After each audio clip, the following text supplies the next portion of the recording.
Bismillahirrahmanirrahim. Assalamualaikum warahmatullahi wabarakatuh.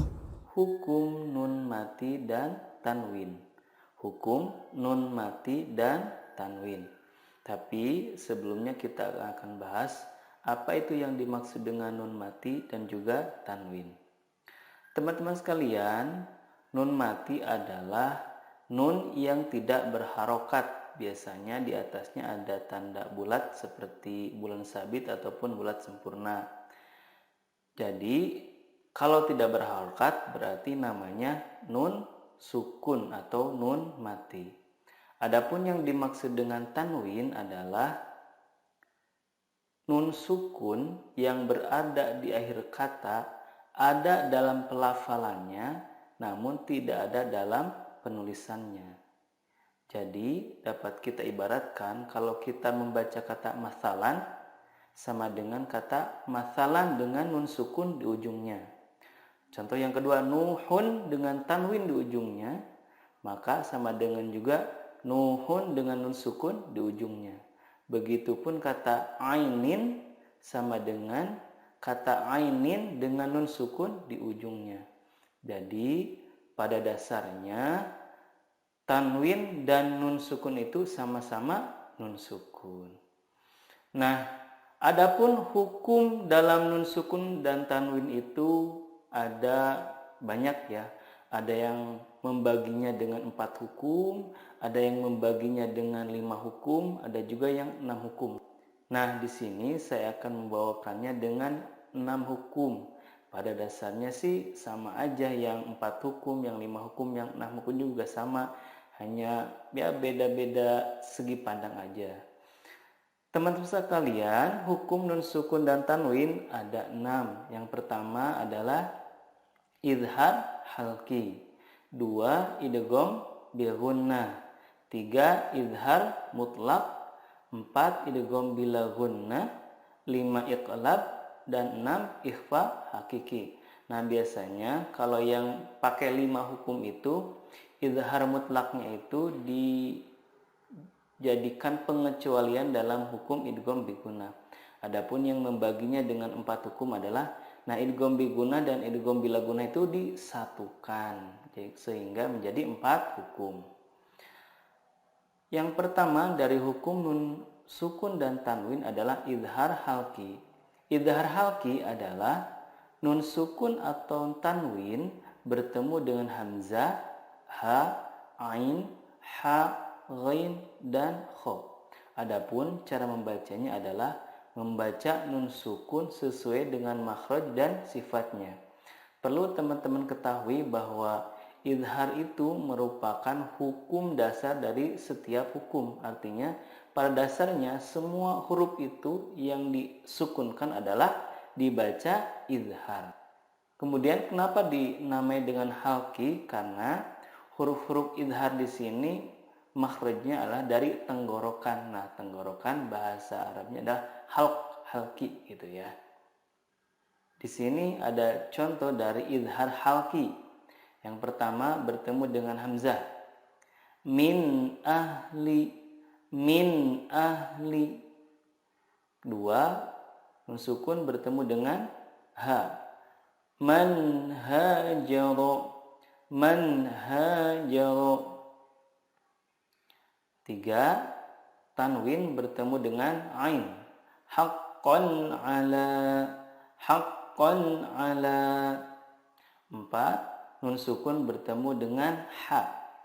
Min haitsu, min haitsu. 5 tanwin bertemu dengan ghain. Wa rabbun ghafurun, wa rabbun ghafurun. Yang terakhir nun sukun bertemu dengan kha. Wal munkhaniqatu, wal munkhaniqatu. Yang kedua ada hukum idgham bila gunnah. Idgham bila gunnah adalah nun sukun atau tanwin bertemu dengan huruf ya, nun, mim, atau waw. Cara membacanya adalah meleburkan nun sukun ke huruf berikutnya dan disertai gunnah yang dipanjangkan 2-3 harokat. Contohnya, nun sukun bertemu ya, may yaqulu. Teman-teman sekalian jangan lupa untuk menahannya dan disertai dengan gunnah 2-3 harokat. Kita ulangi lagi contohnya, may yaqulu. Selanjutnya, tanwin bertemu dengan huruf nun. Contohnya, amilatun nasibatun. Amilatun nasibatun. Nun sukun bertemu dengan mim. Mim masadin. Mim masadin. Tanwin bertemu dengan waw. Khairun wa abqa. Khairun wa abqa. Teman-teman sekalian, dari hukum idgham bila gunnah ini ada pengecualian, yakni apabila nun sukun bertemu dengan waw atau ya dalam satu kata. Jadi bertemunya itu dalam satu kata. Nah, hukumnya adalah idhar mutlak. Idhar mutlak. Contohnya, ad-dunya, tidak dibaca ad-duyya, tetapi yang benar adalah ad-dunya. Bunyanun, qinwanun, sinwanun. Nah, teman-teman sekalian, keempat kata tersebut dibacanya adalah idhar, tidak diidghamkan. Hukum yang selanjutnya adalah idgham bila gunnah. Idgham bila gunnah adalah nun sukun atau tanwin bertemu dengan lam atau ro. Cara membacanya, meleburkan nun sukun ke huruf berikutnya tanpa gunnah. Contohnya, tanwin bertemu lam, rizqal lakum. Rizqal lakum. Nun sukun bertemu ro, mir rabbihim. Mir rabbihim. Hukum berikutnya adalah iqlab. Iqlab adalah nun sukun atau tanwin bertemu dengan huruf ba.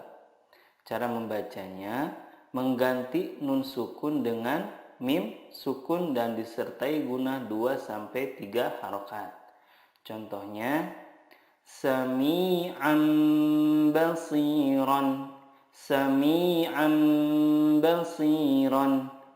Amba'ahum. Amba'ahum. Hukum yang terakhir ada hukum ikhfa hakiki. Ikhfa hakiki adalah nun sukun atau tanwin bertemu dengan huruf ta, sa, jim, dal, zal, zai, sin, shin, sod, dod, to, zo, fa, qaf, kaf. Nah, cara membacanya adalah menyamarkan nun sukun dan disertai gunnah 2-3 harokat. Yang dimaksud dengan menyamarkan di sini adalah ketika kita mendengungkan atau menyamarkan nun sukun itu, lidah kita sudah siap ke huruf berikutnya. Di sini ada beberapa contoh ikhfa hakiki. Pertama, nun sukun bertemu dengan to. Yantiquna. Kemudian tanwin bertemu dengan dal.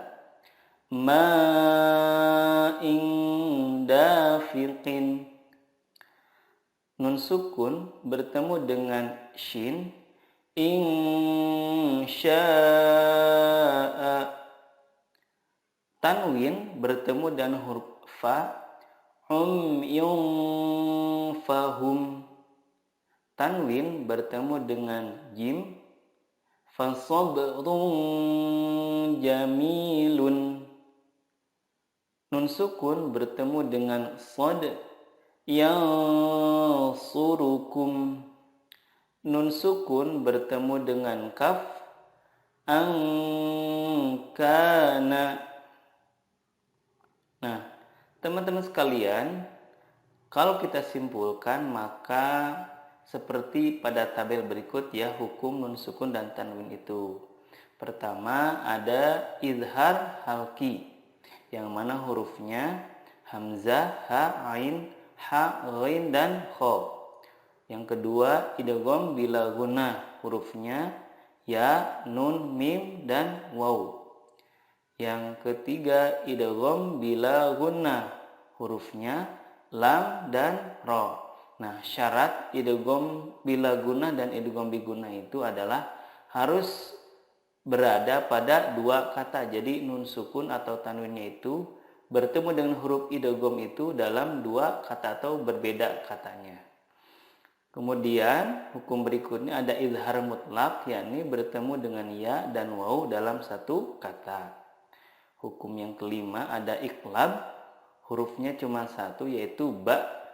Dan yang terakhir ada hukum ikhfa hakiki, yang mana hurufnya ada 15, yakni ta, tha, jim, dal, zal, zai, sin, shin, sod, dod, to, do, fa, kof, dan kaf.